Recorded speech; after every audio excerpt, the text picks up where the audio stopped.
ayat dan ada beberapa subjudul. Nah, kalau kita baca seluruh rangkaian pasal yang ke-12 ini, sebenarnya ini menceritakan tentang berbagai macam pengajaran yang sangat indah yang disampaikan oleh Yesus, Juru Selamat kita, dalam berbagai peristiwa. Nah, banyak di antara peristiwa-peristiwa ini, maknanya ini sama dengan apa yang kita sudah baca di pasal-pasal sebelumnya, baik dalam Injil Matius, baik dalam Lukas, maupun dalam kitab Yohanes.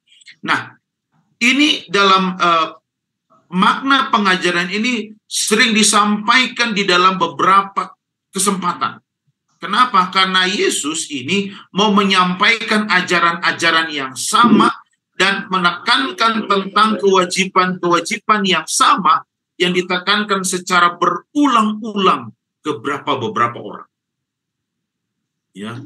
Dan saya akan membahas ini tidak berbasuk, tapi akan rangkum secara keseluruhan 59 ayat ini. Mari kita lihat yang pertama. Nah, saya cukup menarik ini. Kalau kita baca di pembukaan, dikatakan nih, sementara itu beribu-ribu orang telah banyak berkerumun. Luar biasa ini. Beribu-ribu orang banyak berkerumun.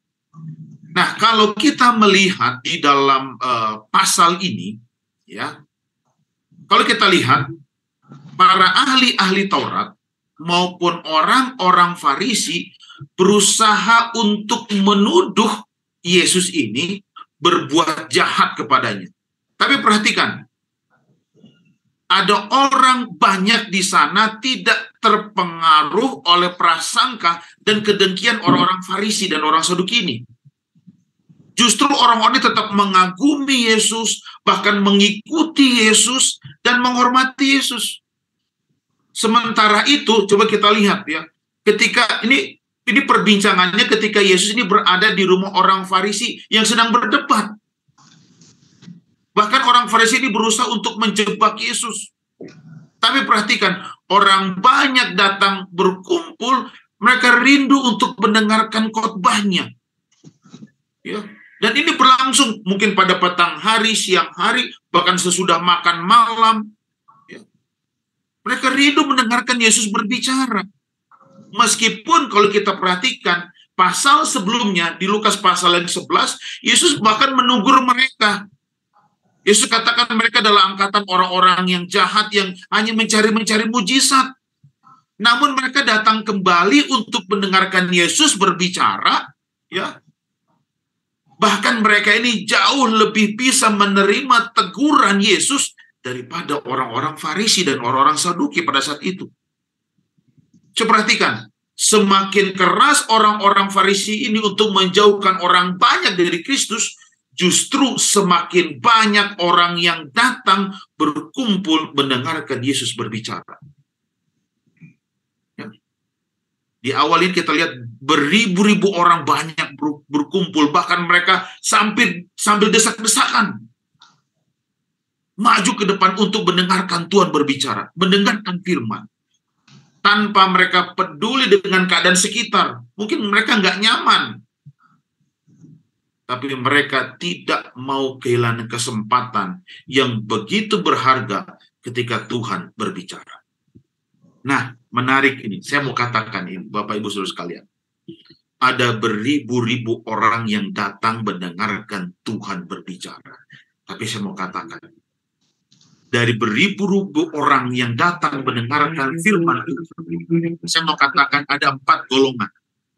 Dan ini terjadi bagi kehidupan kita sekarang ini. Ada 4 golongan. Golongan yang pertama adalah orang yang datang di kerumunan itu, dia nggak tahu apa yang dia lakukan. Hanya ngumpul ya. Ketika orang banyak ngumpul, dia ngumpul aja.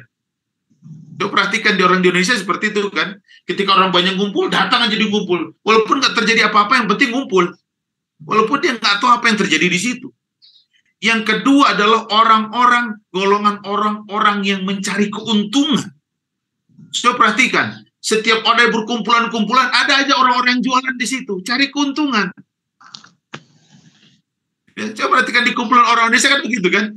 Begitu banyak orang ngumpul, pasti ada orang-orang di situ, entah yang jualan bakso, entah itu yang jualan pinggir, orang jual-jualan di pinggiran jalan. Untuk apa? Mencari keuntungan. Ada orang banyak. Banyak orang-orang ikut ketika dengarkan Tuhan berbicara, ada yang cari keuntungan. Yang ketiga adalah golongan orang-orang yang selalu mencari kesalahan orang, mencari kesalahan Yesus. Siapa itu? Itu orang-orang Farisi, orang Saduki. Selalu mencari celah kelemahan Yesus. Di gereja pun mungkin ada seperti itu, orang cari-cari kesalahan. Dan yang golongan yang terakhir, orang yang betul-betul mau mencari kebenaran firman Tuhan.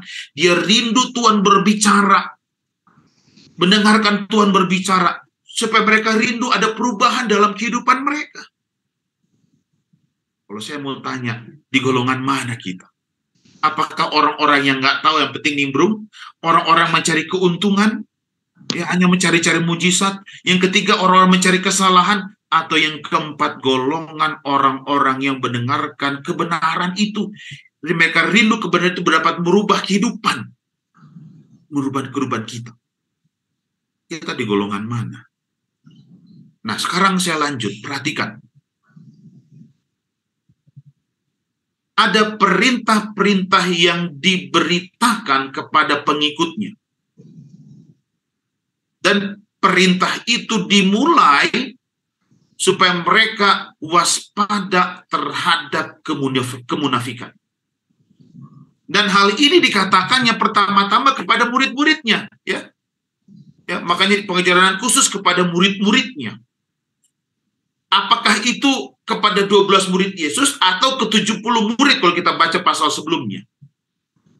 Tapi perhatikan, justru orang-orang inilah yang diperhatikan oleh Yesus.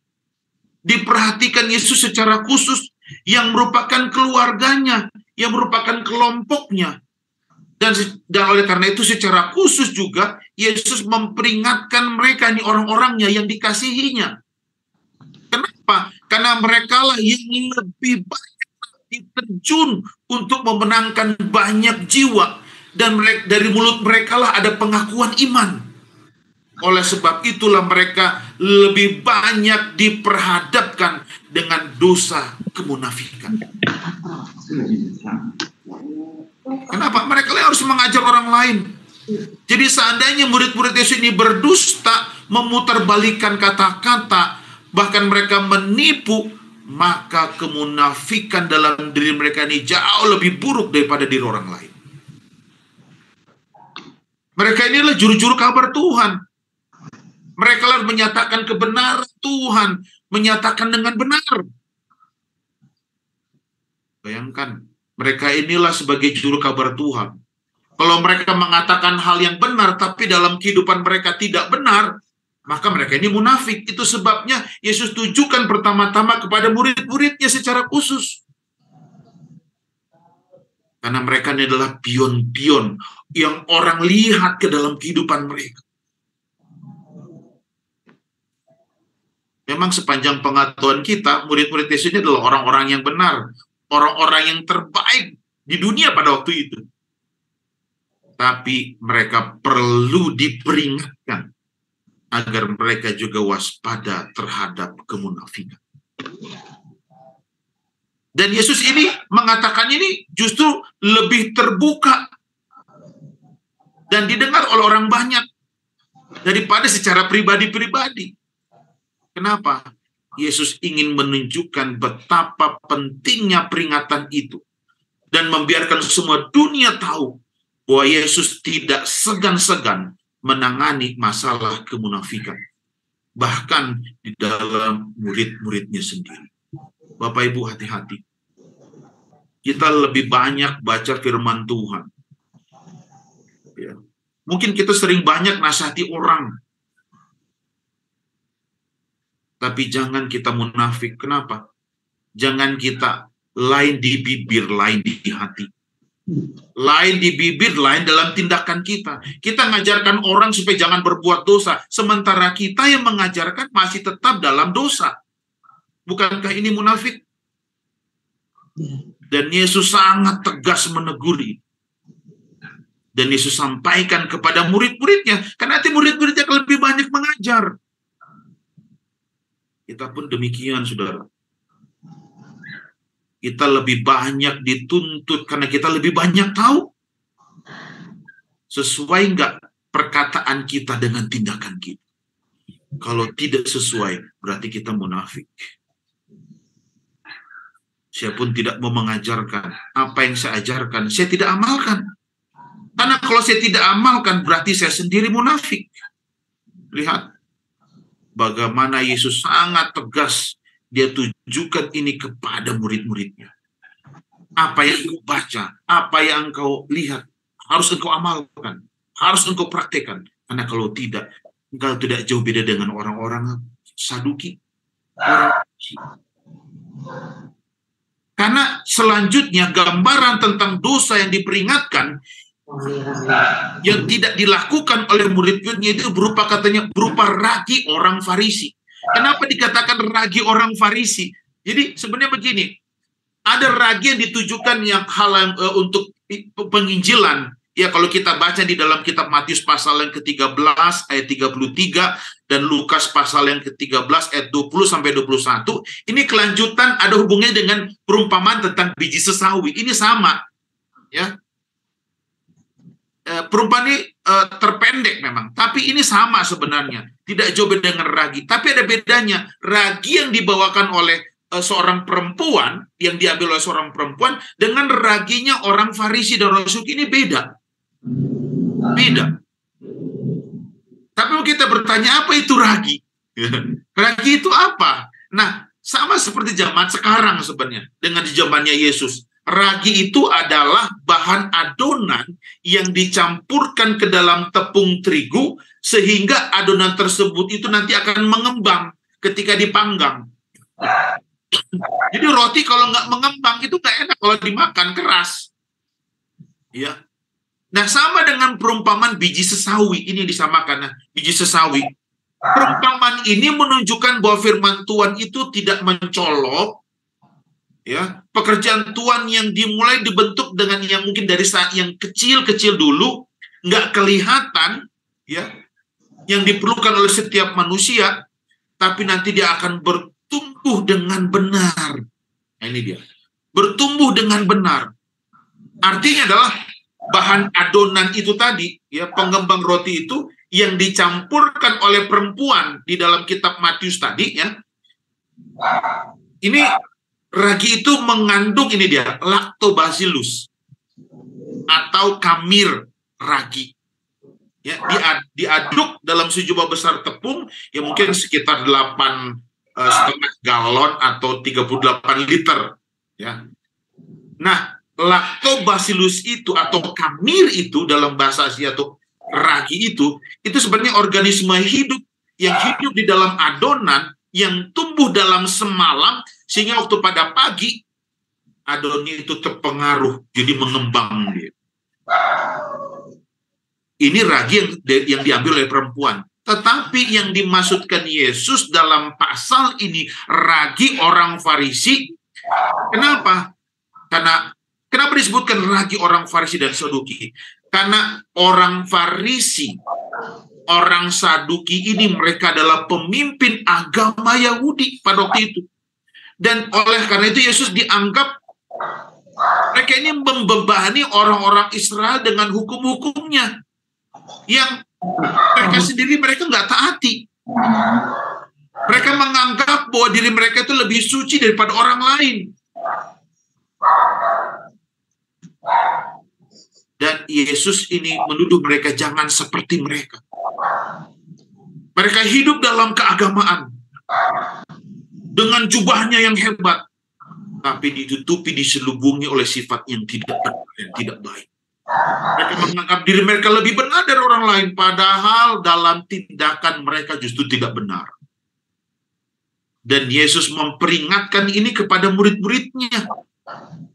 Jadi gambarannya ragi itu adalah seperti dosa itu menyebar, meresap dan tak terasa ke dalam seluruh tubuh dan jiwa manusia itu, ke dalam segala sesuatu yang diperbuatnya. Jadi dosa itu mengembang. asam seperti ragi. Karena membuat manusia itu mengembang dan membesar dengan kesombongan. Membuat perasaan mereka itu lebih besar dengan kebencian. Bahkan ibadah-ibadah yang mereka buat itu justru tidak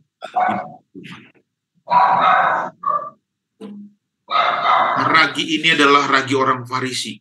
Dosa seperti inilah yang paling sering ada dalam kehidupan mereka. Yesus bilang, jangan kamu meniru seperti mereka.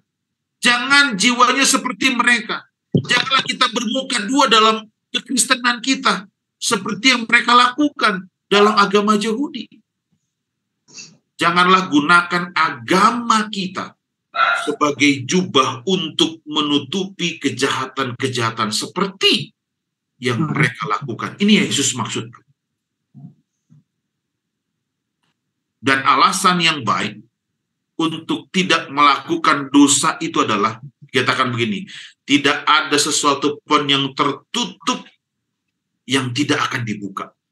Jadi memang ya, nggak ada gunanya kita menutupi segala sesuatu, menutupi dosa kita, karena cepat atau lambat kebenaran pasti akan terungkap. Ketika kita berdusta, ya, mungkin hanya sekejap. Apa yang kita katakan di dalam gelap, yang tidak pantas dan tidak sesuai dengan apa yang kita akui di depan umum, nanti semuanya akan diperdengarkan di dalam terang. Artinya, bagaimanapun itu pasti akan terungkap. Kebodohan bahkan kepalsuan itu akan diperlihatkan. Nah, selanjutnya, Yesus juga menambahkan satu perintah kepada mereka, yaitu agar mereka setia dengan kepercayaan yang diberikan kepada mereka. Yesus memberikan satu kepercayaan yang luar biasa kepada murid-muridnya sebagai juru-juru kabar Tuhan, sebagai penyampai kebenaran kepada setiap orang. Tapi Yesus mengharapkan agar murid-muridnya ini tidak mengkhianati dengan sikap pengecut, dengan rasa takut yang berlebihan.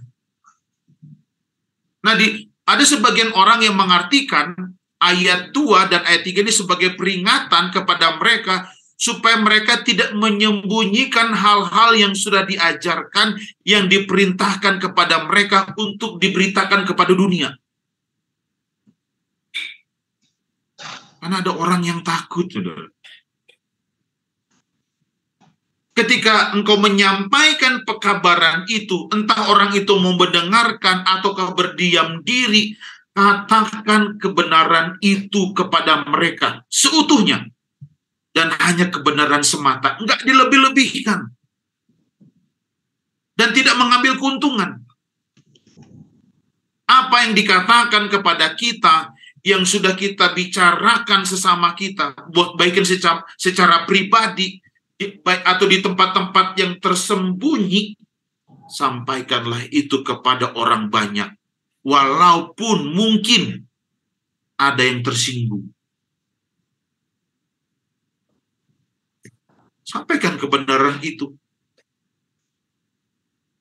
Karena gini, karena ada orang yang coba menyampaikan kebenaran itu, ya, mencoba berkenan kepada manusia, ya, supaya didena-bobokan dengan kata-kata yang baik, mau menyenangkan orang banyak. Justru itu hal yang terburuk. Ya. Walaupun pemberitaan yang kita sampaikan membuat mereka menderita, walaupun tidak sampai membuat mereka tenggelam, tapi kita harus sampaikan kebenaran ini dengan percaya diri, dengan keberanian. Kita sampaikan.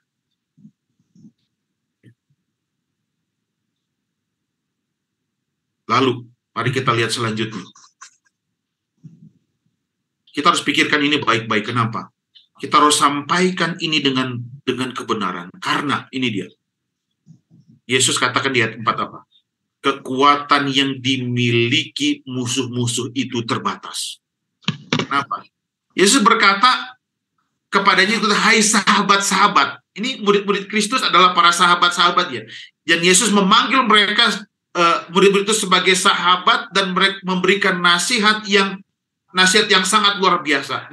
Yesus katakan ini, janganlah kamu takut, jangan biarkan dirimu tersisa oleh karena gerisah dan takut terhadap kekuatan dan amarah manusia. Ini perhatikan, orang-orang yang oleh Kristus dianggap sebagai sahabat-sahabatnya itu tidak perlu takut dengan musuh manapun. Janganlah takut sekalipun kepada mereka dapat membunuh tubuh. Ini kan di dalam ayat ini dikatakan, sekalipun mereka dapat membunuhmu. Jangan biarkan para pengejek-pengejek atau para pembunuh menghalangi pekerjaan kita. Kenapa? Karena kita sudah belajar bagaimana kita menang atas kematian. Dan dapat berkata bahwa tentang mereka ini, bahwa mereka boleh melakukan apa yang paling buruk, silahkan mereka lakukan. Namun setelah itu, tidak ada lagi yang mereka dapat lakukan. Kenapa?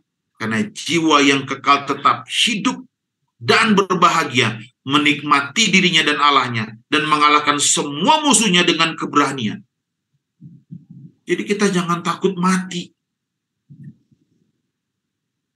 Allah sang pemberi hidup itu. Yesus memegang kunci kematian.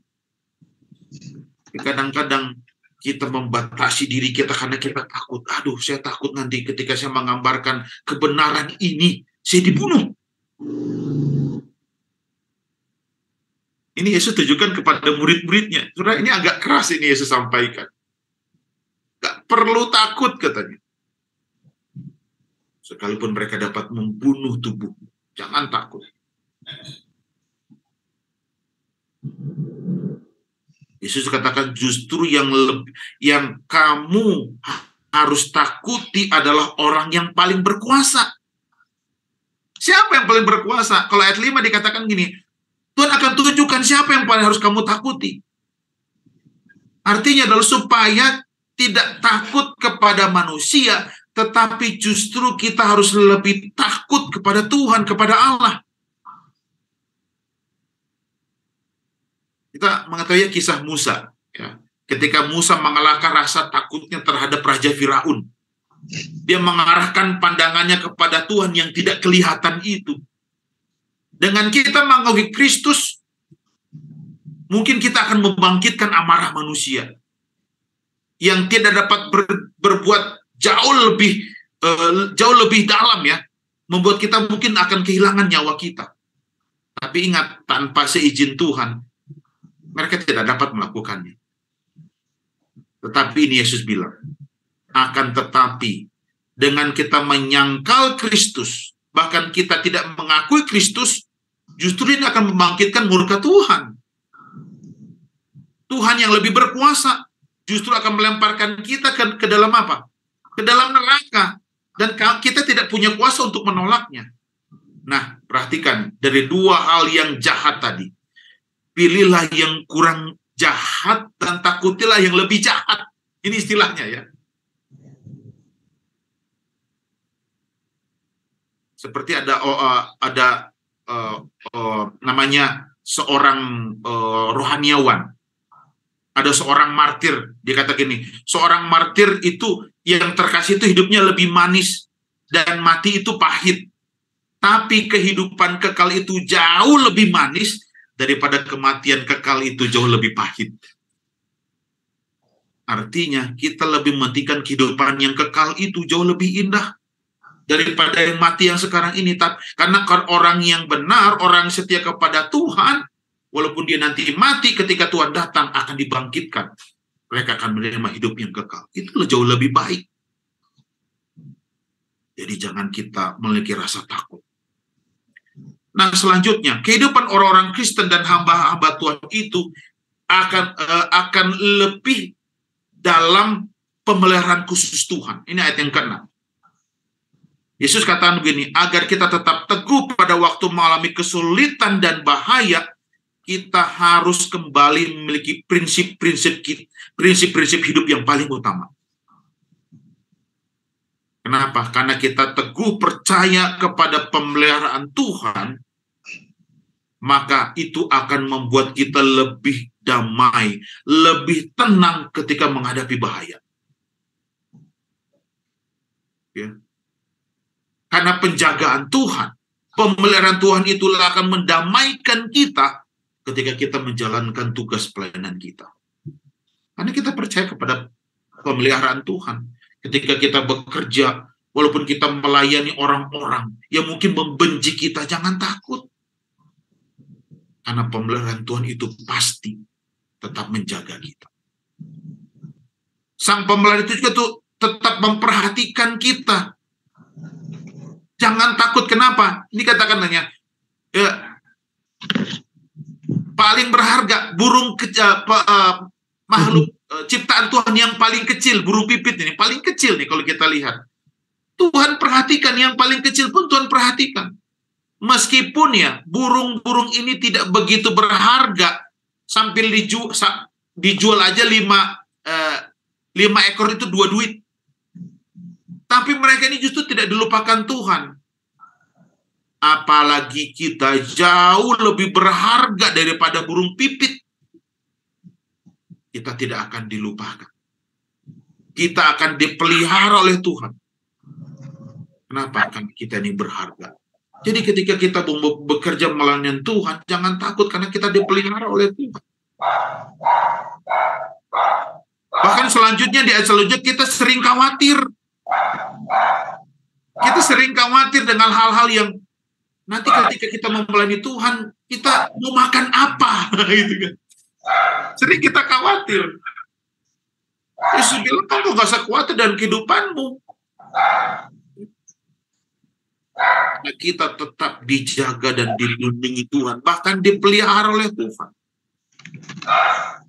Yang penting kita tidak menyangkal. Nah, saudara kasih dalam Tuhan, di ayat selanjutnya, ketika kita melayani Tuhan, ada berbagai pencobaan-pencobaan yang kita harus alami. Tapi Yesus berjanji Tuhan tetap akan menyertai mereka. Seperti yang martir. Orang yang martir yang setia kepada Kristus bukan hanya mengalami penderitaan, tapi mereka juga harus memberikan kesaksian, satu pengakuan iman untuk disaksikan kepada setiap orang. Dan justru mereka harus menyampaikannya dengan baik. Supaya, ini dia, kepentingan Kristus tidak dirugikan, sekalipun harus menderita. Luar biasa ya. Memang nggak mudah menjadi seorang martir, menyampaikan kebenaran Tuhan, walaupun nyawa taruhannya.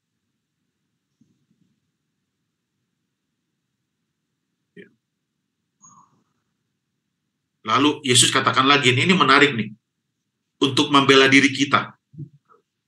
Yesus katakan ini luar biasa nih, jangan mempelajari keterampilan berbicara supaya kita dapat membujuk hakim. Ini. Yesus bilang jangan mempelajari keterampilan berbicara supaya dia bisa membujuk para hakim. Atau menggunakan tipu muslihat hukum supaya kita dapat bebas. Nah, ini menarik kan? Kalau Tuhan berkehendak supaya kita bebas, tapi waktu kita belum tiba, nggak akan bebas. Tapi percayalah, kalau sudah waktunya kita akan bebas, pasti akan bebas. Ini menarik ini. Artinya kita harus bergantung sepenuhnya kepada Tuhan. Pada saat kita melayani Tuhan, menjadi juru kabar Tuhan, menyampaikan kebenaran Tuhan, bergantung sepenuhnya kepada Tuhan. Jangan mengandalkan pikiran kita, jangan mengandalkan kekuatan kita, jangan mengandalkan kehebatan kita. No. Di sini hanya kuasa Tuhanlah kita harus bergantung sepenuhnya. Dan Yesus menekankan lagi, untuk ketika kita melayani Tuhan, kita harus tetapkan tujuan kita untuk melayani Tuhan. Jangan pusingkan diri kita dengan tujuan-tujuan yang lain. Karena ada yang menyanggupkan kita. Siapa? Roh Kudus Tuhan. Roh Kudus Tuhan itu akan memberikan kepada kita hikmat. Roh Kudus Tuhan kita akan mengajarkan apa yang harus kita katakan dan bagaimana kita mengatakannya, supaya setiap perkataan kita ini membawa kemuliaan bagi Tuhan. Tuhan yang kasih hikmat kepada kita. Ketika kita menghadapi berbagai macam orang, Roh Kudus Tuhan akan menuntun apa yang kita harus katakan. Mau level yang rendah, level yang sedang, level yang tinggi, Roh Kudus Tuhan yang akan menuntun. Jadi jangan khawatir juga. Ini dia menarik ini.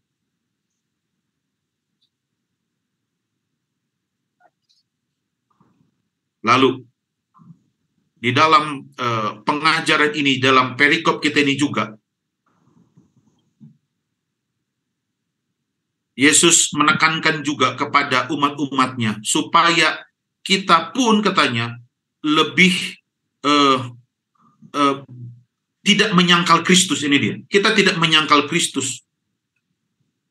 Dan kita jangan meninggalkan kebenaran-kebenaran kita. Supaya kita jangan pengecut, inilah maksudnya. Kita diyakinkan supaya kita tidak menyangkal Kristus dan berkhianat untuk meninggalkan Tuhan. Jangan. Karena model-model seperti ini akhirnya menjadi seorang pecundang. Dan justru orang-orang ini yang tak akan disangkal. Kristus menuntut kita untuk kita selalu berada dalam track, menjalankan tugasnya. Ya. Karena Yesus mengatakan demikian. Kita sebagai hamba-hamba Tuhan, ya, sebagai juru-juru kabar Tuhan, dalam melaksanakan tugas dan pelayanan kita harus benar-benar bersandar kepada kekuatan Tuhan. Kenapa? Karena tugas ini adalah tugas yang sangat penting, yang menentukan bagi umat manusia. Nah, ini dia. Ketika kita mendengarkan firman Tuhan kita pagi ini, kita sudah dipilih Tuhan sebagai juru-juru kabar Tuhan untuk menyampaikan kebenaran ini kepada orang lain. Walaupun banyak hal-hal yang mungkin ada penghalang-penghalang, barrier-barrier. Mungkin dari faktor dari luar, mungkin juga faktor dari dalam diri kita sendiri. Tapi Tuhan ingatkan kita bahwa tugas ini adalah tugas yang paling penting. Karena tugas ini paling menentukan bagi umat manusia. Karena kita sudah diutus Tuhan. Yesus katakan, biarlah kita berani menyampaikan kabar Injil ini. Kenapa? Karena kebinasaan ini lebih menyakitkan dan lebih memberatkan akan menimpa orang-orang yang menolak akan kebenaran ini. Saudara, saya mau katakan ini. Tugas dan tanggung jawab ini berat memang. Tapi kalau tidak kita sampaikan kebenaran ini, akan lebih menyakitkan kepada orang-orang yang menolak. Saudara, saya punya beban rohani. Banyak keluarga-keluarga dari ayah saya, banyak keluarga-keluarga dari istri saya, mereka belum mengenal kebenaran Tuhan. Mungkin Bapak Ibu saudara sekalian yang mendengarkan ini juga punya beban rohani. Ada keluarga kita, mungkin saudara kita yang paling dekat, mereka belum mengenal kebenaran Tuhan. Mereka punya beban rohani. Karena kita tahu orang-orang yang menolak Yesus, orang-orang yang tidak mau mendengarkan firman Tuhan, mereka tidak akan diselamatkan. Kita pasti punya beban rohani.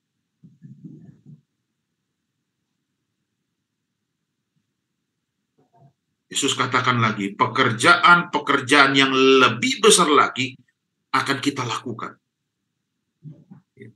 Itu sebabnya jangan takut. Kalau ada orang-orang yang menghujat ya, atau menyepelekan pekerjaan yang luar biasa ini, ya, mereka akan menerima hukuman yang besar. Ini apa yang dikatakan firman Tuhan. Setiap orang yang mengatakan sesuatu melawan anak manusia, yang tersandung karena hanya penampilannya dan berbicara tentang dia dengan nada menghina, dengan penuh kebencian, mereka akan menerima akibatnya. Mungkin Yesus akan mengampuni mereka. Akan tetapi siapa yang menghujat Roh Kudus, yang menghujat ajaran Kristen, menghujat ajaran Kristus, dan keji menentangnya, maka mereka akan mendapat akibat. Lihat ini. Itu sebabnya ketika kita menyampaikan kabar baik ini, ketika kita bekerja untuk Tuhan, jangan takut, karena ada Roh Kudus yang menuntun kita. Roh Kudus yang menuntun pelayanan kita. Roh Kudus yang menyanggupkan kita. Jadi kalau kita menghujat pelayanan kita, ada orang yang menghujat pelayanan kita, mereka sudah menghujat Roh Kudus, oknum Tuhan. Makanya katanya dosa yang tidak dapat diampuni adalah apa? Mendukakan hati Roh Kudus. Karena pada saat kita bekerja, Roh Kudus yang bekerja di setiap hati orang. Apa tugas Roh Kudus? Pertama, mengisafkan manusia akan kebenaran, dan mengisafkan manusia akan kebenaran, dan yang kedua, menuntun orang kepada Tuhan. Kalau menolak, berarti mendukakan hati Roh Kudus. Nah, selanjutnya, apapun pencobaan-pencobaan yang kita alami, ya, pencobaan-cobaan yang kita alami, tidak lebih kekuatan. Kita selalu diperlengkapi oleh Tuhan. Kita selalu diperlengkapi oleh Tuhan. Jadi jangan khawatir.